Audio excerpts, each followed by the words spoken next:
Mr. Chairman, ladies and gentlemen, most of my Cabinet colleagues have started off their speeches of reply by paying very well-deserved tributes to their junior ministers. Now, at number 10, I have no junior ministers. There's just Dennis and me, but I couldn't do without him.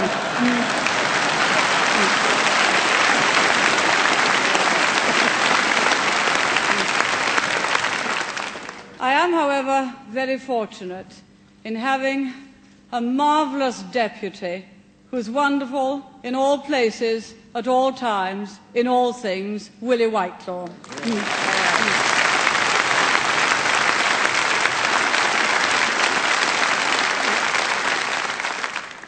At our party conference last year, I said that the task on which the government was engaged, to change the national attitude of mind, was the most challenging to face any British administration since the war.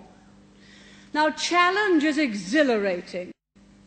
And this week, we Conservatives have been taking stock, discussing the achievements, the setbacks, the work that lies ahead as we enter our second parliamentary year.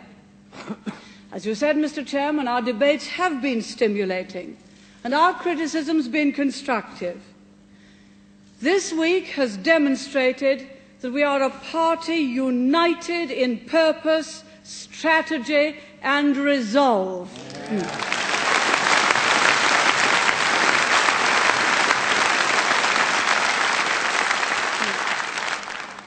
And we actually like one another.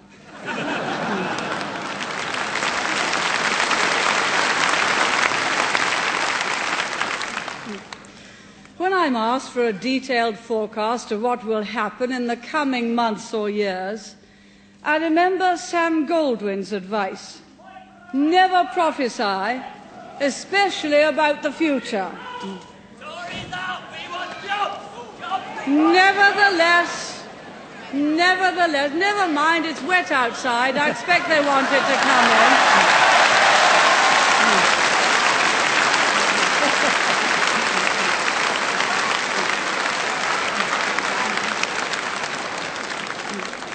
You can't blame them. It's always better where the Tories are.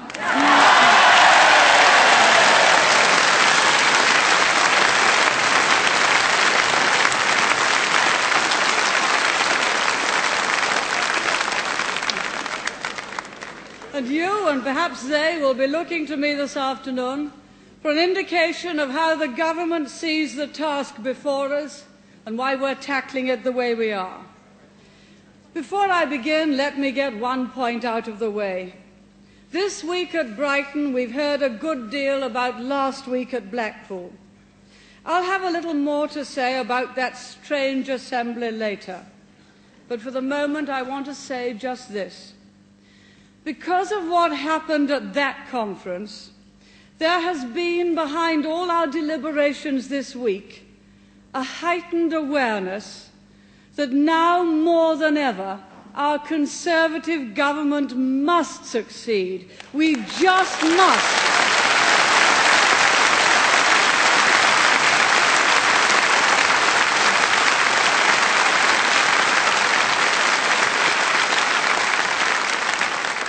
Because there's even more at stake than some had realized.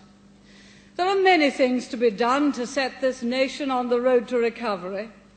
And I don't mean economic recovery alone, but a new independence of spirit and a zest for achievement. It's sometimes said that because of our past, we as a people expect too much and set our sights too high. Mr. Chairman, that's not the way I see it.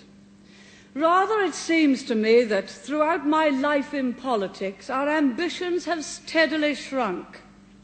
And our response to disappointment hasn't been to lengthen our stride, but to shorten the distance to be covered. But with confidence in ourselves and in our future, what a nation we could be.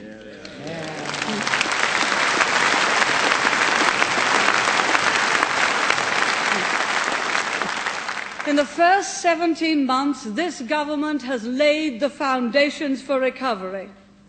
We've undertaken a heavy load of legislation, a load we don't intend to repeat, because we don't share the socialist fantasy that achievement is measured by the number of laws you pass.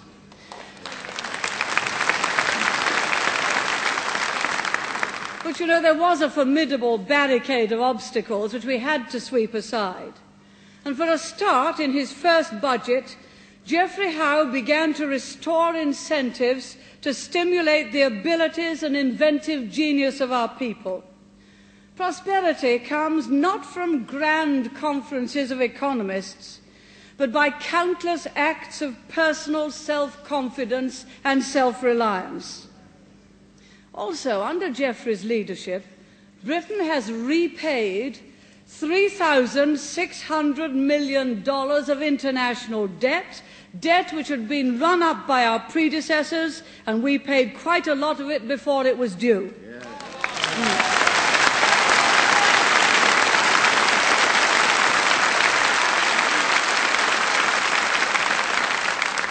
In the last 12 months, Geoffrey has abolished exchange controls over which British governments have dithered for decades.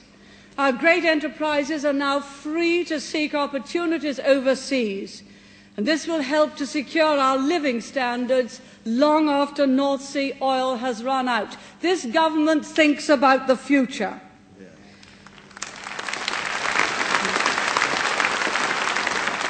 As you know, we've made the first crucial changes in trade union law to remove the worst abuses of the closed shop, to restrict picketing to the place of work of the parties in dispute, and to encourage secret ballots. Jim Pryor has carried all these measures through with the support of the vast majority of trade union members.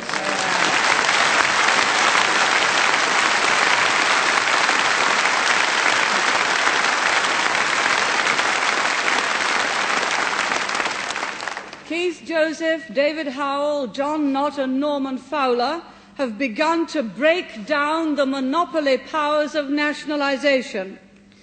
Thanks to them, British aerospace will soon be open to private investment. The monopoly of the post office and British telecommunications is being diminished. The barriers to private generation of electricity for sale have been lifted. For the first time, nationalised industries and public utilities can be investigated by the Monopolies Commission, a long overdue reform.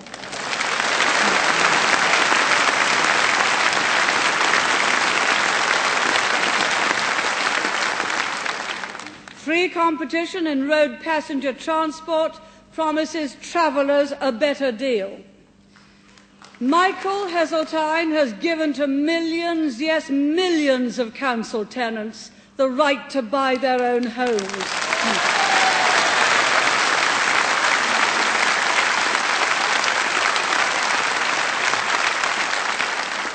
It was Anthony Eden who chose for us the goal of a property-owning democracy.